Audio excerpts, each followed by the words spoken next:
زیات په تکلیف وو، ډېر زیات مشکلاتو کې وو. تاسو ته مو لایو ویډیو کې ویلي وو چې سید چې کوم دی موږ ته ریکویسټ کړی دی چې پیره پلیز ته به مو چې کومه چهره دی هغه نه ښایي، هغونه به ویډیو نه کوي. نو وروڼو سمپل به تاسې به کشي د موبایل سکرین باندې د هغه ویډیو او هغه مخ چې کوم دی د واجې نه مو بلر کړی څه هم ته ریکویسټ کړی وو. نو بس تاسې مو په حق کې دا وکړئ چې خدای دې ورته نور توفیق راکړي چې موږ زیات زیات د انسانیت خدمت وکړو. عزتمنو وروڼو دغه سید دی تقریبا 3,70,000 روپۍ چې کومې وې هغه لوړلې.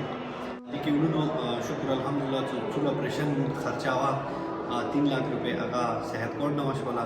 نوره چې کومه د خرچه وه آنا جانا کرایه شوه څه شوله ټوټل تقریبا 70,000 روپۍ چې کومې وې هغه د کاظم چیریټي فاونډیشن طرف نه دغه شوه.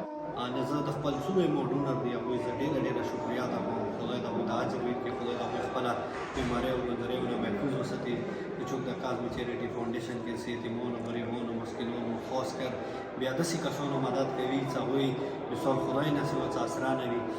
نو بس دغه ویډیو په ذریعه بیا تاسو ته ریکویسټ کوم چې د کاظم چیریټي فاونډیشن تاسې سپورټ واجې نه چلیږي، تاسې هیلپ واجې نه چلیږي. پلیز تاسې مزید مو سره هیلپ کوئ، سپورټ کوئ مو چې ما که مو زیات د یتیمانو غریبانو خاص کر بیا داسې بیماریو کې مبتلا کسانو مو بر وخت علاجونه کوو چې خدای هغوی ته شفا ورکوي.